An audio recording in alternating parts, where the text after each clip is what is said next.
ఈ పేర్ల మీద మనం గుర్తుపెట్టుకోవాలి, మనం తన్నుకోవాలని మనం తవ్వులాట పెట్టడానికి ఆ బీహార్ నుంచి వచ్చిన ఖచ్చితంగా మన వైఎస్ జగన్మోహన్ రెడ్డి ఇలాంటి పెంచి పోషించి రేపు రాబోయే రోజుల్లో ప్రతి ఒక్కరికి కూడా ఇది ఒక గుణపాఠం. వైఎస్ఆర్సీపీ కార్యకర్తలందరూ ఇప్పటికైనా కళ్ళు తెరవండి. మీరు జనజన స్రవంతిలో కలండి, తెలుగుదేశం పార్టీలో రండి. మీరు ఎలాంటి తప్పు చేసిన మిమ్మల్ని కూడా కటకటాల్లో పంపించడానికి. ఎందుకంటే జగన్మోహన్ రెడ్డి గారికి అనుభవం ఎక్కువ. 16 నెలలు జైల్లో ఉన్నాడు. ఆయనకు అపారమైన అనుభవం. చల్లపల్లి జైల్లో 16 నెలలు. ఇంతవరకు మన ఆంధ్రప్రదేశ్ చరిత్రలో 16 నెలలు జైల్లో ఉన్న నాయకుడు ఇంతవరకు ఒక నాయకుడు కూడా లేడు. ఏకైక వ్యక్తి మన ప్రతిపక్ష నాయకుడు వైఎస్ జగన్మోహన్ రెడ్డి గారికి అంత అపారమైన అనుభవం ఉంది. కాబట్టి ఇలాంటి తప్పుడు చెప్పలు చేస్తున్నారు. భారత రాజ్యాంగానికి విరుద్ధంగా చెప్పుకోవడానికే సిగ్గు. భారతదేశంలో మన అపోజిషన్ పుట్టారంటే మనకు కూడా సిగ్గుసేటుగా భావిస్తున్నాం. ప్రజానికి అందరూ కూడా ప్రతి ఒక్కరు అబ్జర్వ్ చేస్తున్నారు. అందుకే మేము న్యాయ పోరాటం చేస్తాం. మీలా రౌడీజం చేయం, మీలా దోచుకోం. మేము న్యాయ పోరాటం చేయడానికే రేపు మీరు ఎవరు వాటర్ లిస్టులు అయితే తొలగించారో వాళ్ళ దగ్గరికే నేరుగా మా కార్యకర్తలు అందరూ కూడా నేరుగా వెళ్ళి మీరు చేసిన ప్రక్రియ అందరూ కూడా చెప్పడానికి అందరూ సిద్ధంగా ఉన్నారు. అసలు కథ వదిలేసి పిట్ట కథలు చెప్తూ ఉన్నారు. ఓట్ల తొలగింపేదో వైఎస్ఆర్ పార్టీ ఉద్దేశపూర్వకంగా చేస్తున్నట్టుగా చెబుతూ ఉన్నారు.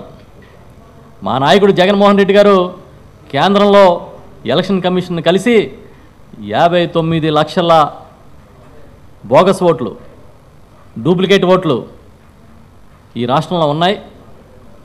ఇది ఒక యుద్ధ ప్రాతిపదికన కేవలం దురుద్దేశపూర్వకంగా చేస్తున్న ఎన్నికలో గెలవడానికి చేస్తున్న ఒక ఎత్తుగడలా ఉంది. కాబట్టి దీన్ని నియంత్రించమని చెప్పి ఆ రోజు కంప్లైంట్ చేశారు. అంతేకాదు మా పార్టీ నాయకులు, ముఖ్య నాయకులు కూడా కలిసి రాష్ట్ర ఎన్నికల కమిషన్ కూడా కంప్లైంట్ చేసిన సంగతి మీ అందరికీ తెలుసు. ఈరోజు మళ్ళీ ఫామ్ 7s మా నాయకులు చాలా చోట్ల సబ్మిట్ చేశారు. చేస్తే అసలు డేటా స్కామ్ని మరుగున పరిచేయడం కోసం ఈ కొత్త బెకబెకలు చేసేదేమో బ్లూ ఫ్రాగ్ పేరిట చేసే పనులన్నీ ఎల్లో ఫ్రాగ్ పనులు. ఈ కొత్త పిట్ట కథలను ప్రచారం చేస్తూ ఉన్నారు. అందుకే మేమేం చెప్తున్నామంటే ఈ రాష్ట్రంలో ఇప్పుడు జరుగుతున్న ఈ డేటా చౌర్యం మీద ఉన్నత స్థాయిలో విచారణ జరగాలి. ఆధార్ డేటాని కాజేసినందుకు, ఆర్బీఐ డేటాని కాజేసినందుకు, ఎన్నికల కమిషన్ డేటాని కాజేసినందుకు ఆ సంస్థలన్నీ కూడా యుద్ధ ప్రాతిపదికన దర్యాప్తుని చేపట్టాలని చెప్పి వైఎస్ఆర్ పార్టీ డిమాండ్ చేస్తూ ఉంది.